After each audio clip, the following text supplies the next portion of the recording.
I used to read the New York Times until the writing went downhill and it started to get kind of a political slant. It was shortly after they started printing color photos. They said advertisers needed to have the color to sell their products. I ran into a couple on a train trip across the United States about the same time. They were both writers for the Times and they confirmed that the paper was steadily going downhill. This was the mid 1990s. I dropped my subscription shortly after that. Recently, I started getting daily updates from the Times on my phone every day with the top news stories, such as World War III is about to break out, how to clean out your colon, and new improved games and puzzles. They're trying really hard to sell me their paper. I used to take things pretty seriously and give people and things the benefit of the doubt. Now I realize there's nothing new in the news. They're just trying to sell us something. Welcome. Welcome to Illinois Bridging Awareness. I'm Stanley Smith. We've been on a journey here together. We came together during the pandemic, trying to figure out what was going on, and we took it pretty seriously. Maybe it was serious and also a scam.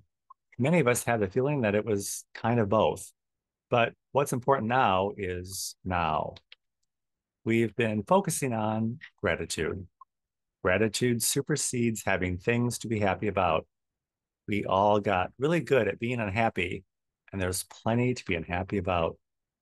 We've discussed the healing power of gratitude, the gratitude of a difference, the gratitude of letting go, and just sitting in gratitude. On last week's call, some people shared the feeling of being taken advantage of or being tread upon, brought to mind the topic of being passive, assertive, and aggressive. It's safe to say that most of us on the call don't see ourselves as aggressive, but maybe we are and just don't know it. It's kind of hard to see ourselves. We're all on a spectrum between being taken advantage of and being self-actualized. Maggie Joy shared a chart she found showing responses to anger, frustration, anxiety, depression, and sadness.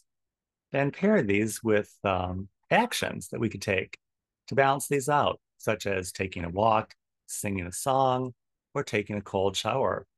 No one wants to do that, but how about writing a list or experiencing gratitude, even in the face of sadness? Maggie's list points to the idea of taking action to pair with our emotions, words, and actions. This moves us in the direction of getting on with our lives. I was talking to a young person recently about the state of the world. I asked him, what's going to happen next in the world story? He said, things are just going to keep getting worse. I was kind of startled by that. I'm not the most positive person, but even I see the possibility of redemption and improvement. This guy was 12 years old when 9/11 happened, 22 when a financial collapse occurred, and 30 during the pandemic.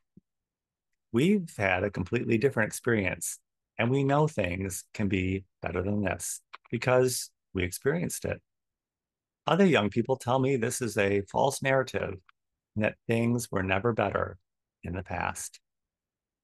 The New York Times is trying to sell us a lot of bad news, but we don't have to buy it. We know better.